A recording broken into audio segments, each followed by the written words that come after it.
পথে নিতে হবে, আমাদের ঐক্যবদ্ধ হতে হবে। এখন থেকে আমরা আগে যেরকমটা ভুলভ্রান্ত হয়ে গেছে এ পথে আগাবো না। ওলামায়ে কেরামকে সম্মান করবো, ঠিক না ইনশাআল্লাহ? প্রত্যেকের এলাকায় প্রত্যেক মহল্লায় যে আলেমরা আছেন আমরা তাদের নেতৃত্বে কাজ করবো ইনশাআল্লাহ, ঠিক আছে? ওলামায়ে কেরামদের কিয়াদত, কি বললাম?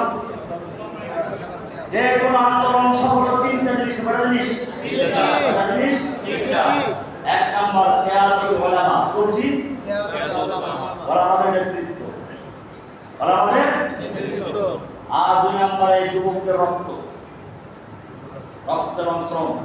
তিন নম্বর ধৈর্যের অর্থ। তিন নম্বর কি? ধৈর্যের অর্থ। তাদের টাকা পয়সা আছে বলে টাকা নিয়ে টাকা নিতে হবে। তাহলে কয়টা জিনিস হলো? কি?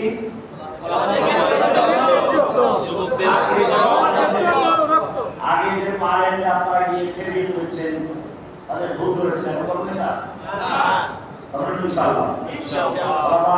কাছে মিলবে, তাদের থেকে পরামর্শ নেবে, তাদের সামনে থেকে কাজ করবেন, ঠিক আছে? আল্লাহ আমাদের সকল কাজ থেকে আলোচনা করে বুঝাই মুহাম্মদ